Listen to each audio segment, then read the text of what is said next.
present the topic COPD. COPD stands for Chronic Obstructive Pulmonary Disease. As we all know that COPD जो होती है वो commonest lung disease होती है जो कि मोस्टली पेशेंट्स के अंदर प्रेजेंट होती है नाउअडेज।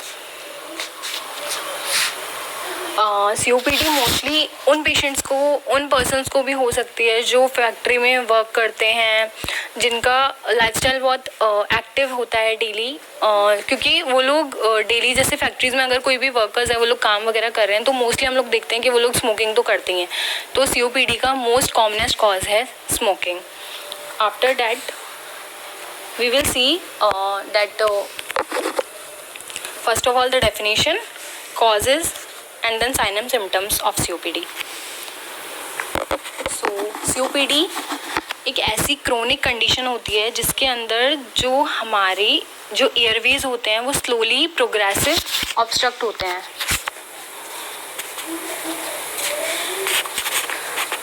इस पिक्चर में हम लोग देख पा रहे हैं कि जो नॉर्मल हमारे एल्वेलाई ब्रोंक्यूल्स वो नॉर्मली बता पा रहे हैं। नेक्स्ट पिक्चर के अंदर हम लोग देख पा रहे हैं कि यहाँ पे हमारे जो एयरवेज है इसके अंदर कोई भी ऑब्स्ट्रक्शन नहीं है, प्रॉपर हेल्दी एयरवेज हम लोग देख पा रहे हैं। अब आते हैं कॉजेज ऑफ COPD। COPD का कॉमनेस्ट कॉज मैंने आपको बताया कि स्मोकिंग होता है। पेशेंट जो बहुत टाइम तक स्मोकिंग करते हैं उसकी वजह से हमारे जो लंग्स होते हैं वो ऑब्स्ट्रक्ट हो जाते हैं, जिसकी वजह से एयर पैसेज ब्लॉक हो जाता है। सेकंड हमारा जो कॉज होता है मोस्ट कॉमनेस्ट वो होता है एयर पॉल्यूशन। कोई भी वर्कर्स है अगर वो फैक्ट्रीज वगैरह में काम करते हैं तो उनका डे टू डे लाइफ में एक्सपोजर होता है केमिकल्स से, जिसकी वजह से हमारे जो लंग्स होते हैं वो ऑब्स्ट्रक्ट हो जाते हैं, जिसकी वजह से COPD होने के चांसेस होते हैं। उसके बाद होती है कोई भी अदर लंग डिजीज़ हो सकती है, लाइक कोई भी बैक्टीरियल डिजीज़ है, कोई भी बैक्टीरिया है जो हमारे लंग को इफेक्ट करता है, उसकी वजह से भी हमें COPD होने के चांसेस हैं। एक अल्फा-1 एंटीट्रिप्सिन जीन डेफिशिएंसी होती है, उसकी वजह से भी हमें COPD देखने को मिलता है। कॉजेज़ के बाद हम लोग साइन एंड सिम्टम्स पे आएंगे। मोस्ट कॉमनेस्ट सिम्टम COPD के अंदर हम लोग देखते हैं कि पेशेंट के अंदर एक ऐसा कफ होता है जो कि बहुत टाइम तक प्रेजेंट होता है। कफ के साथ साथ हम लोग को म्यूकस भी देखने को मिलता है कि पेशेंट कफ कर रहा है तो उसके साथ साथ म्यूकस भी बाहर आ रहा है, क्योंकि COPD के अंदर क्या होता है कि जो म्यूकस होता है उसका हाइपर सिक्रीशन हो जाता है। उसी की वजह से जो एयर पैसेज है वो ब्लॉक हो जाता है म्यूकस की वजह से, और पेशेंट को ब्रीदिंग डिफ़िकल्टी फील होती है। सो शॉर्टनेस ऑफ ब्रीथ होती है पेशेंट को, स्पेशली वैन जब वो बहुत ज़्यादा एक्टिव है, फिजिकली एक्टिव है।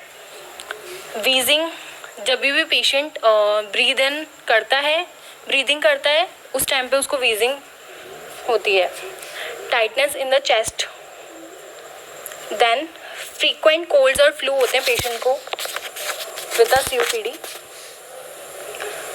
ब्लू फिंगरनेल्स हो जाते हैं पेशेंट के। एनर्जी लेवल लो हो जाता है, क्योंकि COPD के अंदर क्या होता है, जो हमारा शॉर्टनेस ऑफ ब्रीदिंग होती है उसकी वजह से ऑक्सीजन की जो डिमांड है बॉडी के अंदर बढ़ जाती है। जब ऑक्सीजन प्रॉपर हो ही नहीं पा रही है, ब्रीदिंग प्रॉपर हो ही नहीं पा रही है, उसकी वजह से जो ऑक्सीजन लेवल है वो लो हो जाता है। उसी की वजह से जो हमारा बॉडी के अंदर एनर्जी लेवल लो हो जाता है। लेटेस्ट स्टेजेस के अंदर हम लोग को कई बार देखने को मिलता है जो पेशेंट है उसका वेट लॉस हो रहा है, लेकिन लेटेस्ट स्टेजेस के अंदर कई बार क्या होता है जो पेशेंट है उनके अंदर हमें स्वेलिंग भी देखने को मिलती है, फीट्स के अंदर, एंकल्स के अंदर, लेग्स के अंदर। सो COPD के फॉर्म्स होते हैं, 2 टाइप्स के फॉर्म्स होते हैं COPD के। First of all chronic bronchitis होता है और then second emphysema. Chronic bronchitis एक ऐसी कंडीशन होती है लंग की जो कि COPD के अंदर हम लोग को देखने को मिलती है। उसके अंदर क्या होता है कि हाइपर सिक्रीशन हो जाता है म्यूकस का, जिसकी वजह से हमारे जो एयर पैसेज हैं वो ब्लॉक होते हैं और पेशेंट को डिफ़िकल्टी होती है ब्रीदिंग के अंदर, क्योंकि बहुत टाइम तक पेशेंट के अंदर म्यूकस इकट्ठा हो जाता है, जिसकी वजह से पेशेंट प्रॉपर ब्रीथ नहीं कर पाता है और उसी की वजह से उसको कफ आता है। अब मोस्टली क्या होता है जो COPD पेशेंट होते हैं ना उनके अंदर एम्फाइसीमा और क्रोनिक ब्रोंकाइटिस दोनों कंडीशन प्रेजेंट होती है। उसके बाद हम लोग देखते हैं एम्फाइसीमा। एम्फाइसीमा इन्फ्लामेशन होता है एल्वेलाइज का, जो कि हमारे जो एयर वॉल्स होते हैं एल्वेलाइज के उनको ब्लॉक करता है, जिसकी वजह से पेशेंट को डिफ़िकल्टी होती है ब्रीदिंग के अंदर, क्योंकि प्रॉपर एयर पैसेज हो नहीं पाता है। क्रोनिक ब्रोंकाइटिस, एम्फाइसीमा इसमें प्रॉपर्ली बताया हुआ है इस पिक्चर के अंदर, हम लोग देख ही रहे हैं कि जो क्रोनिक ब्रोंकाइटिस होता है वो हमारे मोस्टली लार्ज एयरवेज को इफेक्ट करता है, जैसे कि ट्रैकिया और ब्रोंकाई को। इसके अंदर जो म्यूकस का हाइपर सिक्रेशन हो जाता है, inflammation of the bronchioles, airway obstruction हो जाता है। और एम्फाइसीमा के अंदर क्या होता है, जो एम्फाइसीमा के अंदर इन्फ्लामेशन ऑफ द एल्वेलाइज, जिसकी वजह से जो पेशेंट है उसको डिफ़िकल्टी इन ब्रीदिंग होती है। देन उसके बाद हम लोग देखते हैं कि हम लोग COPD को डायग्नोस कैसे करेंगे। COPD का मोस्ट कॉमनेस्ट डायग्नोस्टिक मेथड होता है चेस्ट एक्सरे। चेस्ट एक्सरे हम लोग इसीलिए लेते हैं क्योंकि हमें पता लग जाता है चेस्ट एक्सरे से कि मतलब हमारे जो लंग है कितने एरिया के अंदर ऑब्स्ट्रक्शन हुआ है एयर फ्लो का, या फिर कितने एरिया में इन्फ्लामेशन हुआ है। एग्जैक्ट साइट हमें पता चल जाती है एक्सरे से कि कहाँ पर इन्फ्लामेशन हुआ है। देन उसके बाद आता है lung function test. Lung function test के हम लोग देखते हैं के अंदर हम लोग देखते हैं कि प्रॉपर हमारा लंग जो है वो वर्क कर पा रहा है ड्यूरिंग इंस्पिरेशन और एक्सपिरेशन के टाइम पर। स्पायरोमेट्री सेम, वो भी लंग फंक्शन टेस्ट जैसे ही होती है, सेम लंग के फंक्शन के लिए होती है। स्पायरोमेट्री के अंदर हम लोग लंग की कैपेसिटीज़ ही चेक करते हैं। उसके बाद आता है स्प्यूटम टेस्ट। स्प्यूटम टेस्ट के अंदर हम लोग देखते हैं कि जो पेशेंट होता है उसके अंदर हम लोग जब भी वो कफ करता है तो एक सैंपल लेते हैं स्प्यूटम का, म्यूकस का एक सैंपल लेते हैं। उससे हमें पता लग जाता है कि कोई भी पेशेंट को अगर कोई और कंडीशन तो प्रेजेंट नहीं है पेशेंट को जिसकी वजह से उसे COPD है, मतलब कोई भी अंडरलाइंग अगर पैथोलॉजी वो हम लोग स्प्यूटम टेस्ट से पता लगा सकते हैं। आर्टीरियल ब्लड गैस टेस्ट से भी हम लोग डायग्नोस कर सकते हैं COPD।